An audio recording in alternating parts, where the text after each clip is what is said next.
दोस्तों, कोरोना से लेकर के कृषि कानूनों के खिलाफ अब बीजेपी के अंदर भयंकर बगावत शुरू हो गई है। आप सभी जानते होंगे लगभग 4 महीने से ज़्यादा का टाइम हो चुका है कृषि कानूनों के खिलाफ, जहां एक तरफ किसान सड़कों पर बैठे हुए हैं, वहीं दूसरी तरफ देश में लगातार कोरोना संक्रमण बढ़ता जा रहा है। और इन सारे मामलों पर आज हमारे देश की सरकार पूरी तरह से बेपरवाह है।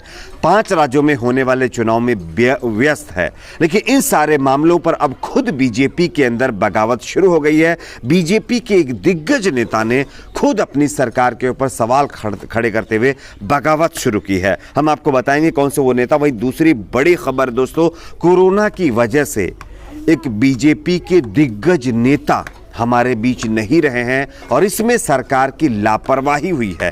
किस तरह से हम आगे आपको बताएंगे। वहीं अगली बड़ी खबर दोस्तों आ रही है, जिसके बारे में हम आपको बताएंगे। योगी आदित्यनाथ जी के काफिले में भी अब कोरोना की एंट्री हो चुकी है।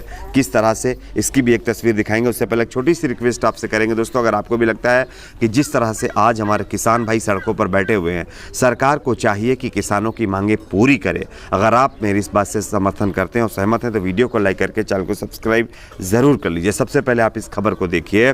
भाजपा से राज्यसभा सांसद सुब्रमण्यम स्वामी अब लगातार अपनी ही पार्टी पर हमला बोल रहे हैं। इससे पहले कई बार उन्होंने कई मामलों को लेकर के मोदी सरकार को आड़े हाथों लिया है। अब एक और नए मामले पर उन्होंने सरकार के खिलाफ बड़ा बयान देते हुए सरकार को आईना दिखाया है। आप इस खबर को देखेंगे तो शायद आपको समझ में जाएगा। दरअसल कोरोना वायरस के हालात और वैक्सीन पर मोदी सरकार को घेर चुके स्वामी ने शुक्रवार को फिर से ट्वीट के जरिए सवाल उठाए। उन्होंने कोरोना और किसान आंदोलन को लेकर के कुछ सवाल किए हैं। इस दौरान उन्होंने केंद्र सरकार पर तंज कसते हुए कहा, यहाँ तक कह दिया कि हमारा आदर्श जो है राम राज्य है, ना कि आसुरी राज्य। राम राज्य का मतलब सबको खुश रखना, लेकिन आसुरी राज आप सभी देख रहे होंगे किसान किस तरह से सड़कों पर बैठते हुए। तो इस तरह के मुहावरे के साथ उन्होंने मोदी सरकार के ऊपर तंज कसा है। सुब्रमण्यम स्वामी ने कहा कि कृषि कानूनों को लेकर के धरने पर बैठे किसानों का मुद्दा बहुत बड़ा है। उन्होंने ट्वीट में कहा, जैसे गर्मी का मौसम आ रहा है, मेरी मोदी सरकार से अपील है कि 5 महीने से धरने पर बैठे हजारों किसानों और उनके परिवारों पर इस क्रूर दबाव को खत्म किया जाना चाहिए। ठीक है। उन्होंने कहा कि कृषि कानूनों को राज्यवार विकल्प भी बनाया जा सकता है, जो कि मैंने पहले ही मोदी सरकार को इस विकल्प के बारे में बता दिया था। लेकिन उसके बावजूद भी सरकार जो है अपनी चुनावी कैंपेन में व्यस्त है और 5 महीने से सड़कों पर बैठे हुए किसान बेचारे अपनी मांग को लेकर के अभी भी परेशान हैं। ठीक है। उन्होंने और कई मुद्दों पर सवाल पूछे। उन्होंने जो है पीएमओ से 2 सवाल पूछे और खुद ही उनके जवाब दे दिए। पहले सवाल में उन्होंने नाइट कर्फ्यू के फैसले पर तंज कसा। इसमें उन्होंने पहले सवालिया अंदाज में कहा कि कर्फ्यू रात 8 बजे से सुबह 7 बजे तक क्यों। फिर खुद ही जवाब में कहा कि गर्मी आने के साथ तापमान बढ़ने लगता है, कोरोना वायरस को ठंड में निकलने की आदत है, इसलिए कर्फ्यू लगाया गया है। यानी कि उन्होंने जिस तरह से नाइट कर्फ्यू लगाया जा रहा है उस पर भी सवाल खड़े किए हैं। उन्होंने कहा है कि नाइट में क्या कोरोना लोगों के बीच सिर्फ फैलता है, क्या दिन में कोरोना नहीं फैलता है?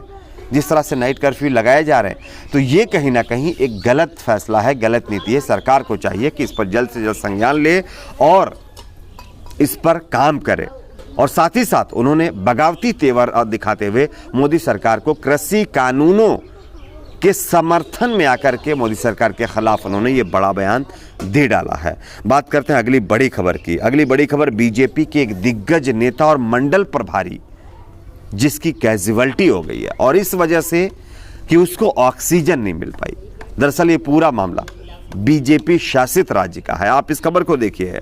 बताया जा रहा है कि कोरोना वायरस की दूसरी लहर से जूझ रहे मध्य प्रदेश में इस वक्त की सबसे बड़ी समस्या रेमडेसिविर दवाई और ऑक्सीजन की आ रही है। वैसे तो सरकारें दावे करती रहती है कि हमने अपने राज्य में बहुत अच्छे काम कर दिए, लोगों को भरपूर जो है सुविधा प्राप्त की, लेकिन ऐसा होता हुआ दिखाई नहीं दे रहा है। आप खबर को देखिए। अस्पताल में ऑक्सीजन की कमी से कई लोगों को हमारे बीच से जाना पड़ा है, यानी कि उनकी कैजुअल्टी हो गई। और इस बीच ऑक्सीजन की कमी से ही मध्य प्रदेश के उज्जैन के माधव नगर से बताया जा रहा है भाजपा मंडल अध्यक्ष जितेंद्र शौर हमारे बीच नहीं रहे हैं। उनकी कैजुअल्टी हो गई है। गुस्साए परिजनों का एक वीडियो वायरल हो रहा है जिसमें बताया जा रहा है कि बीजेपी के सांसद अनिल फिरोजिया को जमकर खरी खोटी उनके परिजनों ने सुनाई है। दरअसल अनिल फिरोजिया जब वो बीमार थे तब तो देखने के लिए पहुंचे नहीं, ना कोई सरकार का कोई बड़ा मंत्री वहां पर पहुंचा। लेकिन जब मंडल प्रभारी जो है शौरी जितेंद्र शिरे हमारे बीच नहीं रहे, तब बीजेपी के नेता संवेदना लेकर के उनके घर पर पहुंचे थे, जिसके चलते उनको वहां से भगा तक दिया गया। अब सवाल ये खड़ा होता है कि शिवराज सिंह चौहान सरकार ये दावे करती है कि हमने राज्य के अंदर हॉस्पिटल फैसिलिटी और यानी कि कोरोना के मामले पर बहुत अच्छा काम किया है, लेकिन बहुत अच्छे काम का जो रिजल्ट है ये आपके सामने है। इससे ही साबित होता है कि कितना अच्छा काम हुआ है, लेकिन इस पर किसी की कोई मतलब अभी तक प्रतिक्रिया नहीं आई है। खैर, अभी तो बीजेपी के नेता भी इसकी चपेट में आ रहे हैं। धीरे धीरे जनता का क्या होगा ये आप खुद समझ सकते हैं। बात करते हैं अगली बड़ी खबर की। अगली बड़ी खबर योगी आदित्यनाथ जी को लेकर के आ रही है, जहां पर उनके भी स्टाफ के अंदर कोरोना की एंट्री हो गई है। आप देखिए इस खबर को। दरअसल वाराणसी में शुक्रवार को मुख्यमंत्री योगी आदित्यनाथ कोरोना संक्रमण की रोकथाम के लिए तैयारियों का जायजा लेने पहुंचे थे।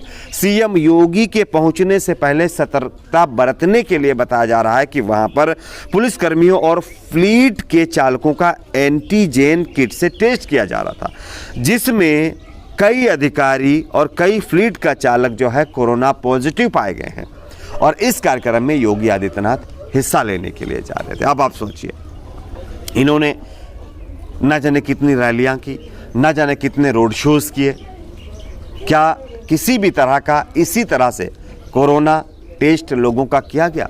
न जाने कितने और भी पॉजिटिव लोग इनके रोड शो में शामिल हुए होंगे। तो क्या योगी आदित्यनाथ जिसके इस काफिले में एक शख्स के कोरोना पॉजिटिव होने के बाद उनको क्वारंटाइन नहीं होना चाहिए? क्या आपको नहीं लगता कि उनकी वजह से ना जाने और कितने लोगों को कोरोना फैलेगा? एक बड़ा सवाल है। खैर, अगर आप सवाल उठाएंगे तो आप एंटी नेशनल हो जाएंगे, क्योंकि ये सवाल उनके लिए नहीं है, ये सवाल उठाने वाजिब नहीं है शायद उन लोगों की नज़र में जो इनसे जुड़े हुए हैं। आप देख लीजिए, इन रोड शोज़ की वजह से, रैलियों की वजह से, वो चाहे देश के प्रधानमंत्री हों, चाहे अमित शाह जी हों, चाहे ममता बनर्जी हों, चाहे राहुल गांधी, कोई भी हो, इन सारे नेताओं की जनसभाओं की वजह से ना जाने कितने लोग इन्फेक्टेड हुए हैं, ना जाने कितने लोगों को कोरोना से आज जो है सफ़र करना पड़ रहा है। लेकिन उसके बावजूद भी नेताओं के ऊपर किसी तरह की कोई पाबंदी नहीं लग रही है। देख लीजिए, कई शहरों में नाइट कर्फ्यू लगा दिया गया है, कई शहरों में जो है लॉकडाउन इम्प्लीमेंट कर दिया गया, मिनी लॉकडाउन इम्प्लीमेंट कर दिया गया, लेकिन उसके बावजूद भी जो है नेताओं के ऊपर किसी तरह का कोई प्रतिबंध नहीं है। खुलेआम रैलियों के अंदर वो अपनी रैलियां कर रहे हैं और लोगों को इकट्ठा करके लोगों के अंदर कोरोना फैला रहे हैं। तो एक बड़ा सवाल, आपकी अपनी क्या राय नीचे कमेंट बॉक्स में जरूर बताएं। वीडियो को लाइक, शेयर, चैनल को सब्सक्राइब जरूर।